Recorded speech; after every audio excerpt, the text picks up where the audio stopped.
Students, today we are going to start our poem Birches. So first of all I would like to tell you what is birches.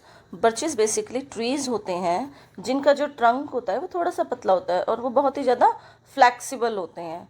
इसी वजह से कई बार जो उनके पत्ते वगैरह हैं वो नीचे झुके हुए होते हैं. I will show you the picture of birches. See this is birches. ठीक है. सो इन्हीं बर्चेस की बात रॉबर्ट फ्रॉस्ट ने अपने इस पोयम में की है. तो लेट्स स्टार्ट द पोयम. बहुत ही सिंपल सी पोयम है. When I see birches bend to left and right across the lines of straighter darker trees, I like to think some boys been swinging them. तो यहाँ पर speaker क्या कहता है कि now the birches trees जो हैं वो बेंट हो चुके हैं और बेंट होकर जो है ग्राउंड पर आकर लग गए हैं. तो basically what he is imagining, he imagines कि जो यंग बॉयज़ हैं दे वर स्विंगिंग ऑन दैम. ऐसा लगता है कि जैसे यंग बॉयज़ आकर इन पेड़ों को पकड़ पकड़ कर झूल रहे थे. इस वजह से शायद जो इनके जो झुक गए हैं ये जो पेड़ हैं. बेसिकली जो बर्चेस का जो एक पेड़ होता है वो 50 फीट तक का ऊपर हो जाता है, मतलब लंबा हो जाता है और वो इतना इलास्टिक होता है कि इवन जो स्नो होती है उसके वेट से भी वो बैंड हो जाता है सो मेनी टाइम्स. बट यहाँ पर जो हमारा स्पीकर है वो ऐसा इमेजिन कर रहा है कि जो ये बर्चेस के ट्री हैं वो किस वजह से बैंड हुए हैं, बच्चों के झूलने की वजह से हुए हैं. कि हो सकता है जैसे नॉर्मली क्या होता है, स्कूल से छुट्टी होती है, बच्चे उस टाइम में इधर उधर चीज़ें छेड़ते हुए घूमते हुए जाते हैं, तो उस टाइम की बात की गई है. एंड बेसिकली फ्रॉस्ट की जो पोएम होती हैं उनका बैकग्राउंड रस्टिक होता है. सो समवेयर वही वो उसने बात करते हुए मतलब दिखाई दे रहा है कि ऐसा लगता है कि कुछ बच्चे जो हैं खेलते कूदते हुए इस पर झूलते हुए नजर आ रहे हैं. Careless boys. But swinging does not bend them down to stay. तो लेकिन वो कहता है कि अगर बच्चे झूल भी रहे थे तो उसकी वजह से जो है जो पेड़ हैं वो परमानेंटली बेंड नहीं हो जाते. परमानेंटली बेंड कब होते हैं? देखो, जब आप किसी चीज़ को एक ही पोजीशन पे लंबे टाइम तक रखते हो तब वो परमानेंटली बेंड होती है. अगर उसको एकदम से स्विंग करा और छोड़ दिया देन तो वो स्ट्रेट हो जाएंगे ना, या जैसे थे वो अपनी ओरिजिनल पोजीशन में आ जाएंगे. तो next what he says, as ice storms do often you must have seen them loaded with ice a sunny winter morning. After a rain they click upon themselves. तो यहाँ पे वो क्या कहता है कि नहीं, ऐसा तो नहीं लगता कि बच्चों के झूलने की वजह से परमानेंटली झुक गए होंगे. बट क्या लगता है कि जो आइस स्टॉर्म आए होंगे. नॉर्मली अगर हम बात करते हैं वेस्टर्न कंट्रीज़ की, क्योंकि रॉबर्ट फ्रॉस्ट एक अमेरिकन पोएट है, तो वहाँ पर most of the time snowfall वगैरह बहुत ही सिंपल सी प्रोसेस है. तो उसको क्या लगता है कि शायद बर्फ़ भरे तूफान आए थे और बर्फ़ में दब गए होंगे ये पेड़, जिसकी वजह से बहुत लंबे टाइम तक बर्फ़ में दबे रहने की वजह से वो बेंट हो गए. But with the passage of time जब जो है रेन आई और वो बर्फ़ धुल गई, मतलब गिर गई, तो वो वापस से अपने जो है ओरिजिनल पोजीशन पे आ गए. दे क्लिक अपॉन देमसेल्फ, मतलब जब प्रेशर हट गया तब उन्होंने क्लिक किया होगा ना अपने आप को. As the breeze rises and the turn many coloured as the stir cracks and craze their enamel. Enamel बोलते हैं जो बाहरी लेयर होती है. तो बेसिकली यहाँ पर क्या बात की गई है कि जैसे हवा बह रही है और बहुत सारे कलर, क्यों? क्योंकि जब बर्फ़ पड़ी होगी या बारिश की जो बूंदें रही होंगी थोड़ी सी इन्वायरमेंट में, और अब जो है सन निकला हुआ है. तो नॉर्मली क्या होता है कि बारिश होती है जब उन दिनों में अक्सर जो सनलाइट है उसके लिए जो बारिश की बूंदें होती हैं या बर्फ़ की जो रही होगी एनवायरनमेंट में ड्रॉप्स, वो प्रिज्म की तरह काम करती है, जिसकी वजह से कि वो रेनबो या बहुत सारे कलर्स को रिफ्लेक्ट करती है. तो इसीलिए इसने कहा है कि टर्न मैनी कलर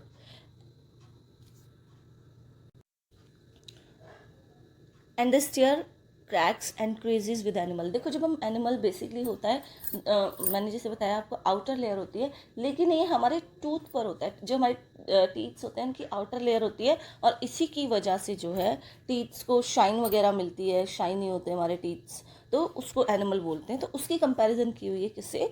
जो ट्रीज़ हैं उसके बाहर के कवर से.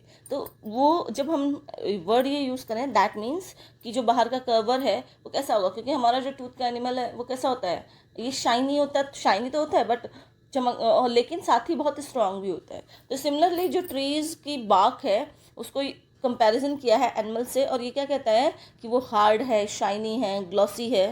तो इस तरीके से उसने कंपैरिजन किया है. Soon the sun's warmth make them shed crystal shells, shattering and avalanching on the snow crust, such heaps of broken glasses to the sweepy away.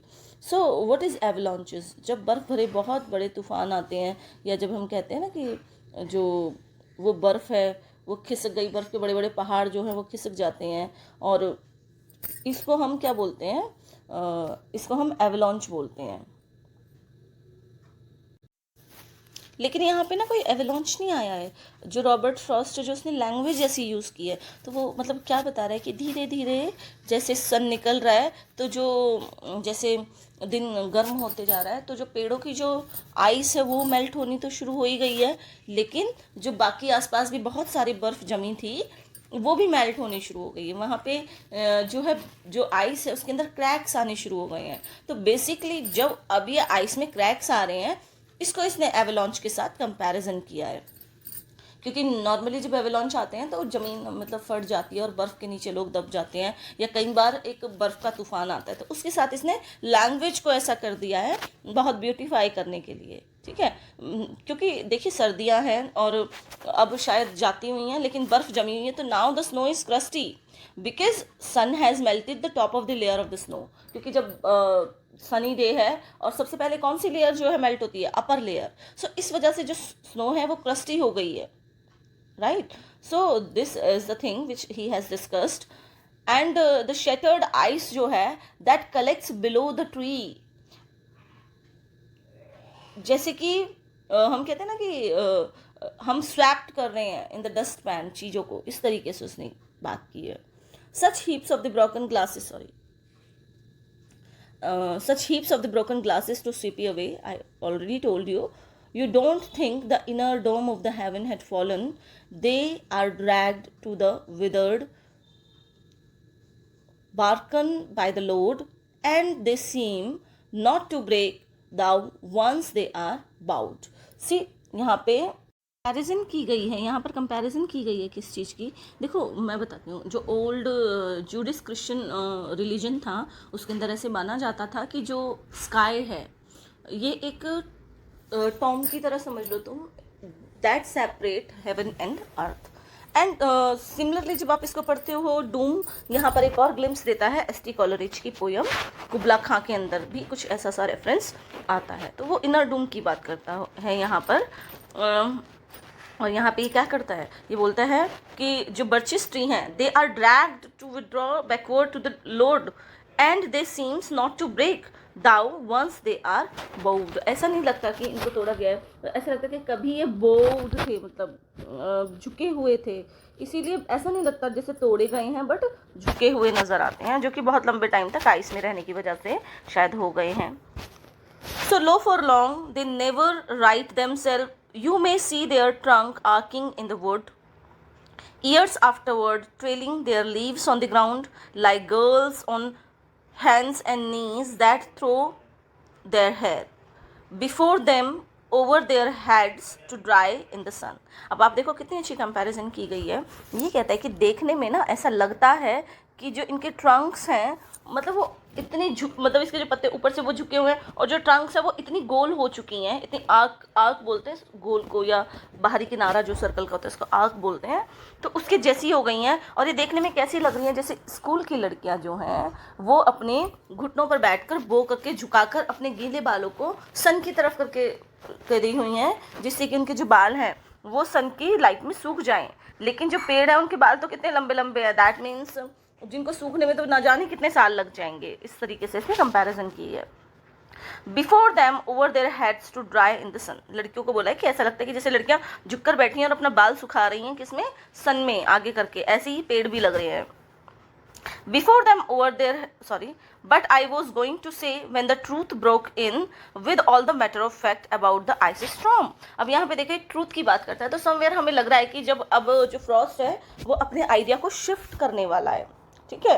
और ये क्या कहता है कि with the matter of fact ऐसा लगता है कि आइस स्टॉर्म की वजह से हुए हैं। I should prefer to have some boy bend them, लेकिन ये ना मानकर कि आइस की वजह से या आइस स्टॉर्म की वजह से ये झुके हैं, जो पोएट है वो क्या मानना चाहता है कि इसको लड़कों ने ही झुकाया है। अब वो कैसे लड़कों ने झुकाया है, देखो यहाँ पर बहुत सारे डिस्क्रिप्शन दिए हैं। उस वो कहता है as we stand out and in to fetch the cow some boys too far from town to learn baseball, whose only play was that he found himself summer or winter and could play alone.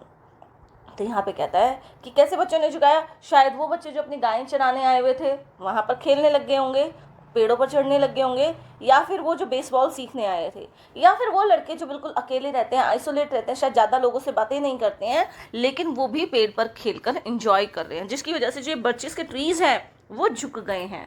तो यहाँ पे हमें एक और glimpse मिलता है कि शायद जब फ्रॉस्ट यानी जब पोएट छोटा होगा तो ही also use to swing on the birches tree, वो भी इन बर्चेस ट्री पर झूलता होगा, शायद इसीलिए वो अपनी इमेजिनेशन को मतलब he is firing his thoughts with the imagination and he is imagining कि जो बच्चे हैं उनकी वजह से वो झुके हैं पेड़।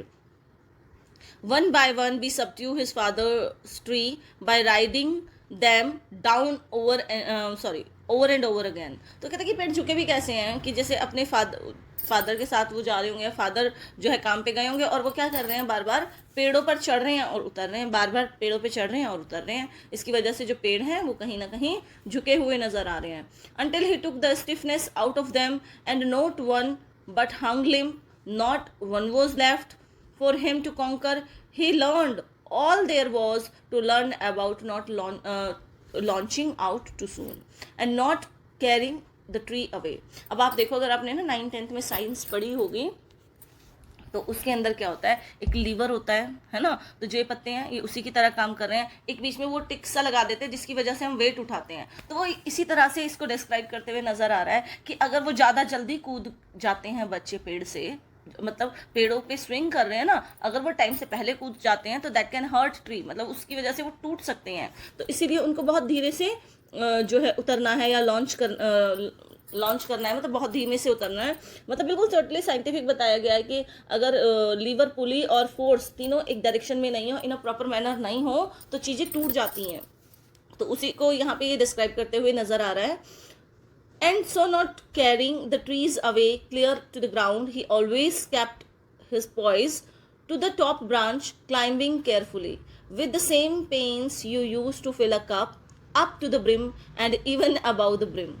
Then he flung outward, feet first with the swish. अब देखो ये इसने बच्चों का चढ़ने का कैसे कंपैरिजन कर दिया कि जो बच्चे हैं वो बिल्कुल ऊपर तक, बहुत टॉप तक पहुंच जाते हैं, और उसकी कंपैरिजन कैसे कर दी कि जैसे एक कप हो और उस कप में आप कोई कॉफ़ी या टी या जो भी फिल कर रहे हैं उसको फिल करते हैं, और वो फिल करते करते अपने आखिरी किनारे तक, मतलब रिम ऑफ कप, जो कप का ऊपर का किनारा होता है वहाँ तक आ गई है, और आप फिर भी फिल किए जा रहे हैं और वो बाहर आ रही है, ओवरफ्लो हो रही है।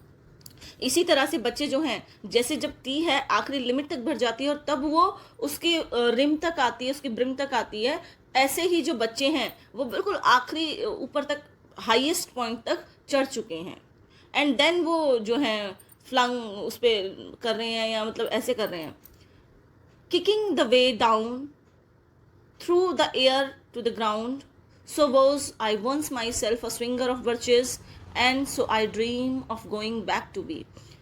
It's when I am wearing of consciousness and the life is too much like pathless wood. अब यहाँ पे वो कहता भी है पोएट है कि मुझे इतना इसलिए पता है कि कभी मैं भी बचपन में एक क्या था, स्विंगर था, मतलब मैं भी इन पेड़ों पर इसी तरीके से झूला करता था। और कब, जबकि जो मेरा जो लाइफ था वो पाथलेस वुड की तरह था। दैट मीन्स कि जब आप बचपन पे होते हो, आपके पास बहुत सारी जिम्मेदारियां नहीं होती हैं, वो जिम्मेदारियों का बोझ नहीं होता है, आप बिल्कुल केयरलेस होते हो, उस समय में आप कुछ भी करते हो, आपकी लाइफ के कुछ ऐसे खास मोटिव नहीं होते, आपको अर्निंग और ये सब चीज़ें नहीं करनी होती, तो उन चीज़ों को कंपैरिजन उसने किया है यहाँ पर। और किससे किया है, पाथलेस वुड, कि जब मैं भी एक पाथलेस वुड की तरह था, लेकिन अब क्या हो गया है, where you faces burns and the tickles with the cobwebs. और उसने बहुत अच्छा एग्जांपल दिया कि जैसे अब कॉबवॉब्स की तरह हमारा फेस जलने लगता है, दैट मीन्स कि जो अब जिम्मेदारियां हैं जिनमें हम बंध कर रह गए हैं, कितना ज़्यादा हम उसमें उलझ कर रह गए हैं। Broken across it and one eye is weeping from a twig having lashed across it open. I would like to get away from earth a while and then come back to it with the being over. See, हमें यहाँ पर बहुत ये देखने को मिलता है कि जो पोएट है वो हमारा दोबारा से चाहता है कि वो बच्चा बन जाए, और जो है मतलब एस्केप चाहिए उसको लाइफ से, और वो कहता है कि मेरा मतलब जो चाइल्डहुड भी था, it is a kind of an escape, मतलब basically he want to take vacation from life. अब वो जो ये हैक्टिक सी लाइफ है, इससे जो है बिल्कुल परेशान हो चुका है, वो नहीं ऐसी लाइफ जीना चाहता, मतलब जीना तो नहीं, मैं आई मीन टू से उसको एक ब्रेक चाहिए। और उसको क्या लगता है कि देखो जब हम बड़े हो जाते हैं कितना हम जिम्मेदारियों में फंस कर रह जाते हैं, हम अपनी लाइफ जी ही नहीं पाते। और इसीलिए शायद वो याद करते हुए भी नज़र आ रहा है अपने चाइल्डहुड को, जब वो एक बच्चा था और वो स्विंग करता था और वो कितना मतलब इंजॉय करता था। अभी भी वो उस इंजॉय को करना चाहता है लेकिन नहीं कर सकता। Why? Because now he is a grown adult. अब शायद बहुत बड़ा हो गया है, बच्चेस पे तो नहीं ना झूल सकता, तो या ऐसी केयरलेस लाइफ चाहकर भी नहीं जी सकते। तो वो इसमें यहाँ पे बताने की जो है स्पीकर ने कोशिश की है। May not fate willfully misunderstand me and half grant what I wish and snatch me away, not to return earth is the right place for love. अभी देखो पीछे की लाइन में वो कह रहा था कि मुझे वेकेशन चाहिए लाइफ के ट्रबल से, और काश मैं मतलब दोबारा से स्विंग कर पाता एंड ऑल। लेकिन नाउ अपना वो थॉट प्रोसेस जो है वो क्लियर कर देना चाहता है कि कोई मुझे गलत ना समझे कि मुझे लाइफ से परमानेंटली मुक्ति चाहिए। वो कहता है ऐसा कुछ नहीं है। क्यों? क्योंकि उसको लगता है कि जो अर्थ है that is the right place, ये उसके लिए एक परफेक्ट प्लेस है। दैट मीन्स जो फ्रॉस्ट है he is in love with life. ऐसा नहीं है कि उसको वो एंडलेस वेकेशन चाहिए। वहाँ पे उसने इस तरीके से दिखाया है कि मैं मुक्ति नहीं पाना चाहता, मैं जीना चाहता हूँ, मतलब आना चाहता हूँ वापस, एक वेकेशन तो चाहिए। तो यहाँ पे एक थॉट प्रोसेस आपको ये भी देखने को मिलता है कि डेथ के बाद जो रीबर्थ का कॉन्सेप्ट है कहीं ना कहीं उसकी भी शायद बात की गई है। I don't know where it is likely to go better. I would like to go by climbing a birches tree and climb black birches up a snow white trunk toward heaven till the tree could bear no more, but dipped in top and set me down again. अब देखिए यहाँ पर बिल्कुल अलग concept की बात की गई है। वो कनेक्ट कर रहा है हेवन और अर्थ को, और बीच का जो ब्रिज बन रहा है वो कौन बन रहा है? Birches tree. तो समवेयर जो हमारा पोएट है अगर वो हेवन भी जाना चाहता है तो कैसे जाना चाहता है? जो बर्चेस ट्री है उसके टॉप तक जाकर, एंड देन ही फील कि शायद मैं मतलब वो देखना तो चाहता है कि डेथ के बाद होता क्या है, हेवन कैसा होता है, और उससे बर्चेस ट्री के थ्रू उस जर्नी को कवर करना चाहता है। बट अगेन उसको ब्रेक नहीं चाहिए। मी डाउन अगेन वो कह रहे हैं ना, and dipped on the top and set me down again. जैसे कि जब हम बर्चेस ट्री के टॉप पर चले जाते हैं और स्विंग करके नीचे आ जाते हैं डाउन में, इसी तरह वो हेवन के कॉन्सेप्ट को जानना तो चाहता है। Is very curious about that कि what happens after the death, but he want to come back in another life, और he want to come back to earth. उसको अर्थ पे वापस आना है बाय रीबर्थ और by any other concept, because he is in love with earthly life, he is in deeply love. Basically बहुत प्यार है उसे यहाँ के जीवन से, तो वो यहाँ पे देखना चाह रहा है। सेकेंडली हमें ये भी पता चल रहा है हेवन को उससे किसने कनेक्ट कर दिया कि बर्चेस ट्री के टॉप पे चढ़ के वो हेवन को देखना चाहता है। That would be good both going and coming back, one could do worse than B a swinger of birches. वो कहता है कि ये अच्छा है कि मतलब ऐसा नहीं है अगर आपकी डेथ हो जाती है, डेथ के बाद आप वापस आते हो, that is a very good thing, ठीक है। लेकिन अगर आप बात करते हो कि वहाँ पे हमेशा रहना है तो that he does not want actually.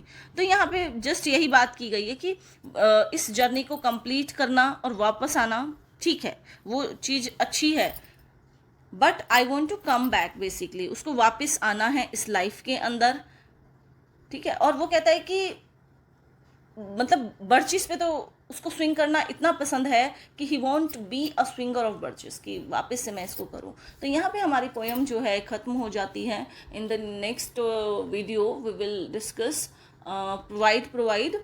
सो आप इसको सुनिए, अगर कहीं कोई भी प्रॉब्लम लगती है तो feel free to ask me. Thank you.